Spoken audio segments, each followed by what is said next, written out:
بیت الله رسید، از در سلام یا از هر دری که امکان می شود برایش داخل آن می شود و چون به نزدیکی حجر الاسود رسید از گفتن تلبیه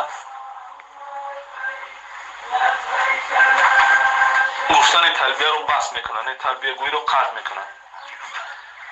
در حالت داخل شدن به مسجد الحرام با پای راستش داخل می شود و می گوید بسم الله و الصلاة و السلام علی رسول الله، اعوذ بالله العظیم و بوجهه الكریم و سلطانه القدیم من الشیطان الرجیم، اللهم اغفر لي ذنوبي وافتح لي ابواب رحمتك.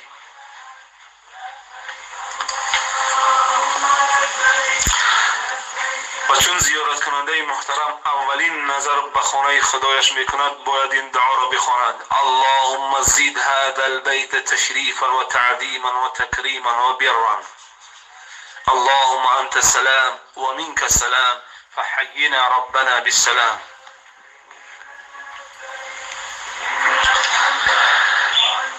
سپس خانه خدا را در طرف چپ خودش قرار میدهد و خودش را در طرف راست آن حرکت میکند به سوی مبدأ طواف، به سوی آنجایی که طواف آغاز می‌یابد و آن هم در طرف چپ حجر الاسود قرار گرفته است و در طرف راست چراغک سبز که آن اشاره میکند به سوی آغاز طواف. و در آغاز طوافش میگوید بسم الله الله اکبر، اللهم ایمانا بك و تصدیقا بکتابك و وفاء بعهدك و اتباعا لسنة نبیك صلی الله علیه و سلم. و در سه دور اول طواف رمل میکند. رمل یعنی یک کمی با سرعت تر حرکت میکند در حال استباع، یعنی استباع آنچه را میگویند که کتفی راستش را از احرام خالی میکنه، یعنی احرامش را به تگ کتفی راستش میگذرونه و کتفی چپش باید پوشیده شده باشد. و در هر رکن بعد از مبدأ، بعد از آغاز دور اول طواف هر دعای را که بکند دعا میخواند برای چی دعای که میتواند این چنین میتواند قرآن بخواند. خب و این استباع و این رمل یعنی این با سرعت حرکت کردن در سه دور اول و خالی کردن کتفی راست از چی فقط برای مردها است. زنها همان گونه که هستند با وضو و با همون لباسی که لباس آنها برای آنها احرام است و همون لباس طواف میکنند. سه دور اول به همین گونه انجام می‌یابد و در دور چهارم، در آغاز دور چهارم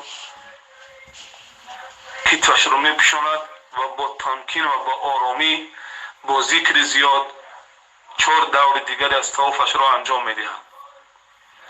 در طواف دعای مخصوصی لازم گردانده نشده است. هر دعایی که نور ایمانت را در قلبت زیاده میگرداند و احتیاجات را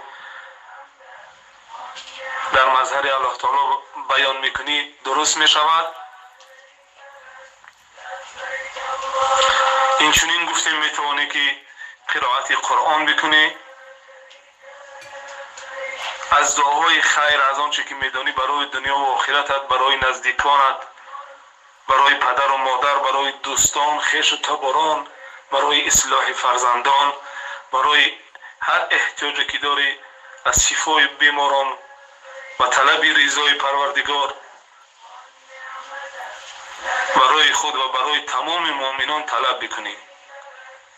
و میتونی که دائم بگویی که سبحان الله والحمد لله ولا اله الا الله والله اکبر ولا حول ولا قوة الا بالله.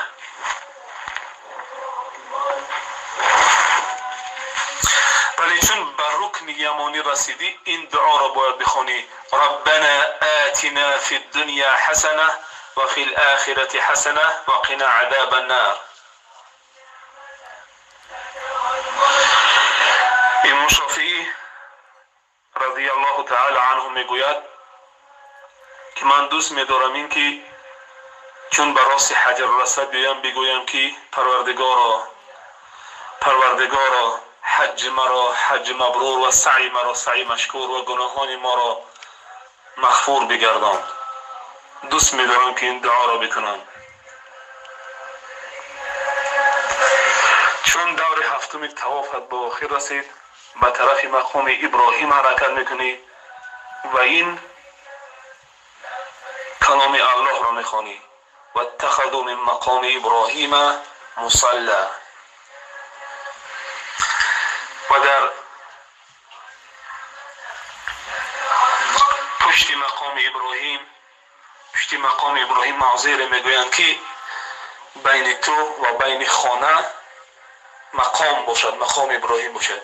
2 رکعت سنت نماز طواف، یعنی 2 رکعت نماز سنت طوافش میگن پشت همان مقام ادا میکنی و در رکعت اول بعد فاتحه قل یا ایها الکافرون و در رکعت دوم در ضمن سوره بعد فاتحه سوره اخلاص را میخونی.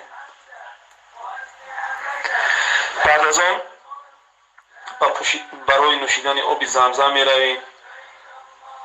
رسول الله صلی الله علیه و سلم میگوید ماء زمزم لما شرب له، یعنی هر کی زمزم رو بنوشد بر نفعش است، یعنی فایده اش کرده است. و اینچنین فضیلت نوشیدن آب زمزم است که در تشنگی روز قیامت همین نوشیدن آب زمزم ان همون تشنگیت رو رفع میکنند. و در نوشیدن آب زمزم این دعا رو میخونیم که اللهم انی اسالک علما نافعا و رزقا واسعا و شفاء من کل داء. سپس به طرف صفا، یعنی براست ملتزم موضع میگن بین رکن یعنی حجر الاسود و باب بیت یعنی در خانه، در همون در راست همون ایستاده دعا میکنیم و به طرف صفا حرکت میکنیم و در وقت رفتن به سوی صفا این کلام الله را میخونیم که ان الصفا والمروه من شعائر الله فمن حج البيت او اعتمر فلا جناح عليه ان يطوف بهما ومن تطوع خيرا فان الله شاكر عليم. همین دعا را میخونیم، یعنی همین قدرم که بگو این الصفا والمروه من شعائر الله باید خوانده شود. این دعا را میخونیم و به طرف صفا حرکت میکنیم و چون بر بالای کوی صفا رسیدیم و برآمدیم رو به طرف کعبه، یعنی قبله ما رو به طرف کعبه بیت الله میکنیم و 3 بار میگیم لا اله الا الله و الله اکبر و سپس این دعا را میخونیم: لا اله الا الله وحده لا شريك له له الملك وله الحمد يحيي ويميت وهو على كل شيء قدير. لا اله الا الله وحده انجز وعده ونصر عبده وهزم الاحزاب وحده. و همین دعا 3 بار همین دعا رو میخونیم.